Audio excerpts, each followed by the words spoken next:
In 1247, Wainwright is looking for food in the middle of a storm. After getting just a few berries from an old bush, she falls asleep on the ground. After the storm passes, she wakes up and sees a light in the distance, so she follows it until she finds Robin sitting by a bonfire. When she asks for food, he lets her sit with him.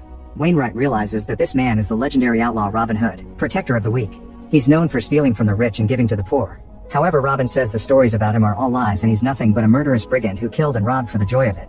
After giving her a warning, Robin walks away. Wainwright eats something and says a prayer before she goes looking for Robin. She finds him sleeping next to another bonfire and gets ready to attack him, but he reveals he's awake and tackles her first. He quickly slashes her neck and watches her bleed as he realizes she wanted revenge because he killed her relatives. Robin points out the mistakes she made before stabbing her to kill her. The next morning, Robin buries Wainwright's body next to all the other people who have failed to kill him. Later, while Robin is washing up in the river, he's approached by his old friend Little John. After sharing that all the other members of their gang are dead, John asks Robin for help. He explains that 10 years ago, he killed a farmer and took his identity. Since then, he's been living on the farm with his wife and daughter. Recently, the original farmer's relatives learned what happened, so they took his family and the farm from him. They also tried to kill John, but he managed to escape, and now he wants Robin's help to get it all back. At first, Robin says he's tired of fighting, so John says their enemies are strong and it'd be a mighty battle. Thinking this may be the end he's seeking, Robin agrees to help. For the next several days, Robin and John travel together on foot. When they reach a bridge, John kills a man to take his food. While they eat, John mentions one of their adventures, but Robin points out that it's one of the stories and that it never actually happened. Then John tells him about his wife Margaret, who helped him become more than a monster with her kindness. She even taught him to pray and paint. John thinks that after they rescue her they can start over beyond the mountains, but Robin doesn't plan to survive this battle. When they arrive at the farm, the men make a plan. First they take off their clothes and rub their skin with dirt to get rid of their body odor. Then they wait until a thick fog has covered the area to move. Robin kills a guard dog with an arrow to the eye before sneaking into a shack, where he kills every person he finds. A wounded man manages to leave, but Robin follows him to stab him. Afterward, the duo goes to the main house and kills the guy at the door. When they burst in, a man uses Margaret as a shield while telling a boy to go looking for backup. Margaret asks John to take care of their daughter before the man stabs her several times. John screams in fury and grief before jumping on the man to beat him up to death. Meanwhile, Robin sees the running boy and shoots him in the head with an arrow before he can reach his relatives. The body rolls down into the river. A furious John keeps beating up Margaret's killer even though he's already dead, to the point he rips off his jaw. Then he moves to Margaret's side and has a breakdown. At that moment he realizes that his daughter Little Margaret is watching him, so he holds her hands and they pray together. Next, John cleans Margaret's body and prepares it for burial. At the same time, Shepherd Arthur is out with his sheep when he suddenly sees his cousin with an arrow in the head. The boy is taken to the family home, where he dies. The clan's elderfather says a prayer while suiting up, hungry for revenge. That night, Robin is awakened by a strange noise and he discovers that the original farmer's family has set the main house on fire. He gets his bow to quickly shoot a man down, but another guy closes the door to lock him up in the shack, which is now on fire too. Robin tries to push the door open to no avail, so he instead stabs the man's hand through the wood. Then Robin comes out coughing because of the smoke, but he still manages to pull the man's hand through the blade. When Robin tries to crawl away, the man pushes his face into the mud, so Robin grabs his split hand and pulls the halves to make him roll in pain. Then Robin tries to finish him, only for the guy to stab him with a knife a few times. Robin steals the knife to stab him in return before killing him by inserting a torch into his mouth. At that moment, John comes out of the main house with Little Margaret. After dropping the girl, he goes back inside for his wife's body, ignoring Robin's warnings. Suddenly, the elderfather shows up, announcing he wants John's and Little Margaret's life as reparation for the relatives he lost. Robin immediately confronts him and a vicious fight ensues. Both men keep attacking each other without mercy and it seems that the elderfather has the upper hand. After stealing the man's knife, Robin tries to stab him in the head, but the elderfather blocks it and his arm gets stabbed instead. Then the elderfather knocks Robin down and breaks his leg with his mace. He also hits him in the back, but before he can smash his head too, John appears behind him and kills him first. The next day, John and Margaret take Robin away on a cart. Robin stays unconscious most of the time, but he remembers the pain of having his wounds closed with a burning iron. The group takes a boat to reach an island and John drops Robin off at a monastery. He can't stay because the rest of the farmer's family will probably come after him, so he and Margaret leave while Robin passes out at the sight of a strange figure. When Robin wakes up, he's comfortable on a bed. Sister Bridget comes to check on him and explains he was unconscious for 6 days. She also explains that John sealed his wounds correctly, but his broken bones will take a while to recover. When Bridget asks for his name, he gives her a fake one. While she changes his bandages and treats him with bloodletting, Bridget reveals that the past few days of feverish Robin asked her to let him meet his end and she apologizes for not respecting his wish. That night, the strange figure appears in Robin's room. This strange guy has his whole body covered in bandages including his face, and he warns Robin that he better not put the monastery in any danger. A few days later, Robin can finally walk again and he practices around his room under Bridget's careful watch. When he's strong enough to open the door, she lets him go out. Robin looks around the area and finds a kind community living together in harmony. Bridget tells Robin that he must help if he wants to stay longer, so he promises to hunt some animals. Afterward, Robin goes to the shore and finds a boat, but he isn't strong enough to push it into the water. The mysterious man sees him and calls him out for trying to escape. In the daylight, Robin realizes that this man is a leper. After sharing some philosophy about God and taking it easy to recover, the leper explains he's in charge of the boat and uses it to transport people who aren't strong enough to row. However, he refuses to take Robin, saying he must first pay his debt with the monastery. In the afternoon, Robin makes a bunch of arrows and a bow. Then he goes to the forest, only to discover he can't use the bow because his body hasn't recovered enough yet. At that moment, a kid comes to tell him that the leper has brought someone new. Robin rushes to the shore and is shocked to find little Margaret, who immediately runs to hug him and informs him that John is dead. The next day in the forest, Robin catches a rabbit using a trap. He notices Margaret watching him from behind a tree, so he steps on the rabbit's neck to kill it, causing Margaret to run away. When Robin returns to the monastery, he asks the leper about his past and the trip with Margaret, but instead of answering, the leper teaches him about the fruits they're growing.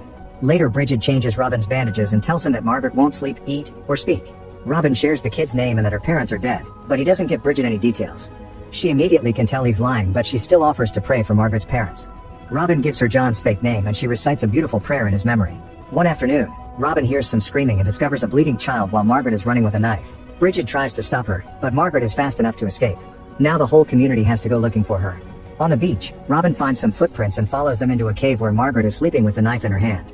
When Robin wakes her up, she points the blade at him, but he easily takes it from her. He asks her who hurt her, but Margaret doesn't answer. Next, he asks if she was followed and Margaret shakes her head. She doesn't speak until Robin makes her say his name and she mentions the fake one, getting Robin's approval. However, he becomes very angry when Margaret asks who little John is, telling her that a cat will rip off her tongue if she ever says that name again. Robin takes Margaret back to the monastery and Bridget expresses her gratitude. She shares the story behind the monastery's foundation and admits she believes it has power. Robin thinks giving stories power is dangerous because it makes men do terrible things. Then they check on Margaret and finally convince her to eat. A few mornings later, Robin is helping the leper, who reveals he doesn't have much time left. At that moment, Robin sees smoke on the mainland, so the leper leaves to pick up another person. In the afternoon, Robin teaches Margaret how to clean a rabbit, but he gets distracted by the leper's return. The person he's brought is Arthur, who has lost an eye. While Bridget takes care of him, Robin introduces himself with a fake name. Arthur doesn't recognize him and shares that he was attacked while he was looking for his niece, which Robin finds suspicious. Later, Robin teaches Margaret how to use a bow in the forest. He asks her if she knows Arthur or if she knows the men who hurt her father, but Margaret explains that her papa made her run. She asks for her father's name, but Robin refuses to say it and distracts her by telling her how to fix the bow she made. Margaret would rather have one made by him, so Robin agrees to get her one. One night, Robin sees Bridget leave the monastery and decides to follow her. She enters a cave where she burns some incense before getting busy with her hand. Robin watches it all from the shadows. When Bridget turns around, he's gone. Meanwhile, Arthur recovers quickly and starts helping by chopping wood. Robin gets the things ready for the new bow and Margaret hugs him in gratitude before running to play with the other kids. When Robin notices Arthur staring at Margaret, he tells him to come hunting with him. In the forest, Robin asks Arthur many questions about his family, desperate to confirm his identity. Arthur lets him look at his wound and says that bandits did it, so Robin points out he's lucky they didn't take his whole head. Their conversation is interrupted by a kid telling them that Bridget needs them. In the monastery, Bridget leaves Robin alone with a leper, who has asked for him on his deathbed. The leper wonders if he's heard the story of Robin Hood and Guy of Gisborne, admitting that he knows Robin's real identity. Robin tells him it's just another story and there never was a Guy of Gisborne. However, the leper reveals he's the guy and confirms it by showing he's missing the ear Robin cut off. The leper asks Robin to protect the monastery after he's gone, but also makes him promise to never tell Bridget who he really is. That afternoon, the community holds a funeral for the leper. Determined not to let anyone from his past ruin this peaceful place, Robin says goodbye to Bridget before sailing to the mainland with Arthur under the excuse they have someone to pick up. On the beach, Arthur notices there's nobody around, so Robin says they shall wait. Then Robin points out that Arthur is lying about his name, so the boy admits that his real name is Godwin. Robin explains that he killed many people in the past, but the violence never stops because the relatives of his victims keep coming after him and he has to kill them as well. The cycle of revenge is nothing but a curse. Godwin has a breakdown as he admits he doesn't want to kill Margaret, but he has to do it for his clan. Robin tells him he should be with his family and appreciate his life instead of killing for them, so he wants Godwin to run away or he'll murder him first. Godwin leaves without another word. When Robin returns to the monastery, he decides to tell Bridget his real name, calling himself a monster. Devastated by this revelation, Bridget walks away without saying anything and doesn't hear Robin's apology. To avoid falling into despair, Robin stays busy by running to the woods and killing a wild boar. He spends the rest of the day cleaning it. That night, Robin tells Bridget that he'll leave if she wants him to. Bridget only makes him get in bed to continue his treatment.